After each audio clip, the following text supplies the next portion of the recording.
All right, so I have two rifles here.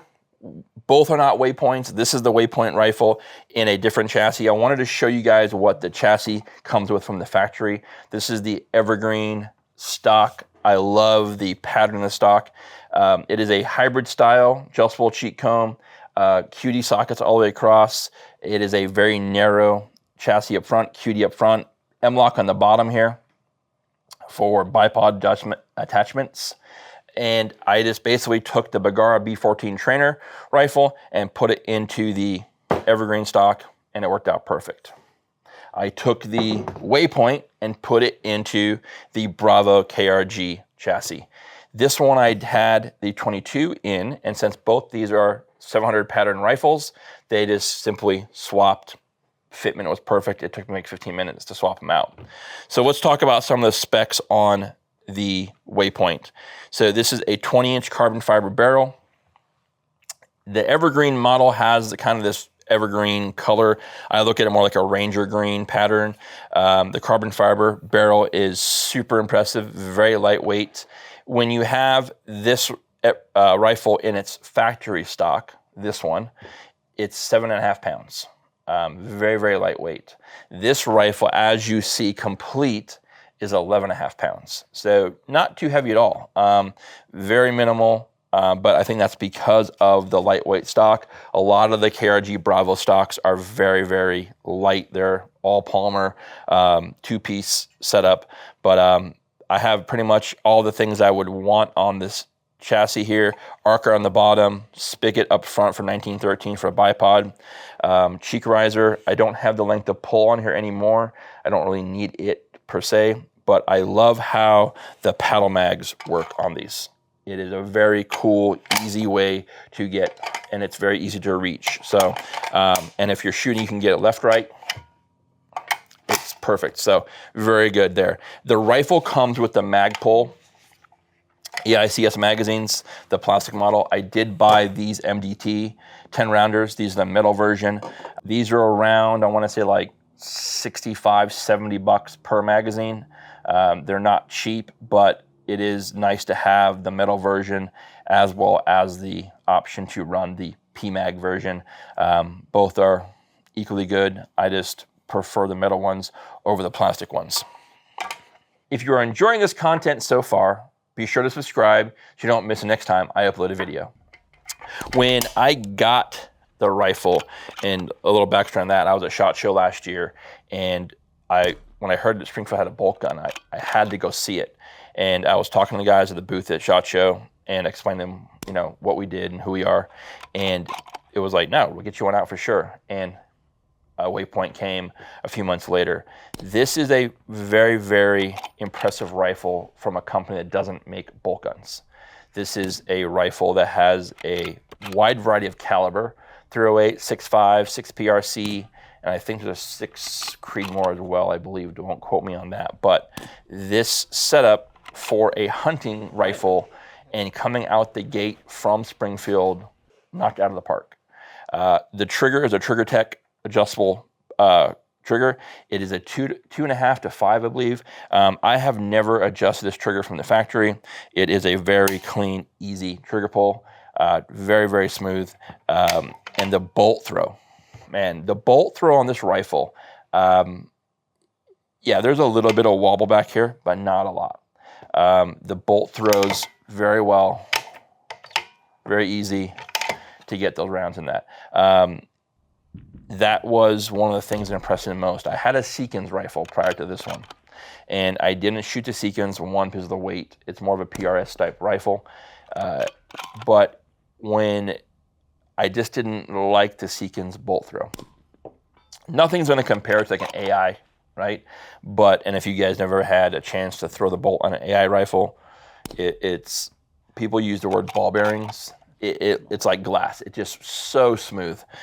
This one here is super impressive to throw, and you can hear that.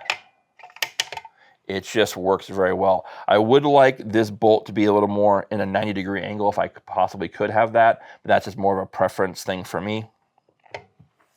One of the things I had to upgrade, I don't know if I have it with me or not, but it is I do have it in my pocket. I want to make sure. So the rifle comes with a radial style, old school muzzle brake. Oh, camera's not there. But this is what it comes with, right? This is very vintage hunting rifle muzzle device. It works if you're shooting a very soft recoiling round. When Christy and I first shot this, when we first got it, we were shooting SMB 200 grain 308, and it was super soft. And today's video, we were shooting some steel, and you'll hear this rifle with the Huxworks Ventum suppressor.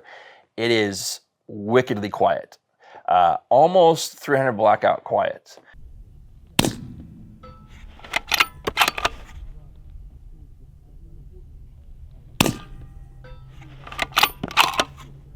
But that round does not do well on paper. It's not very good. It's not a very accurate round.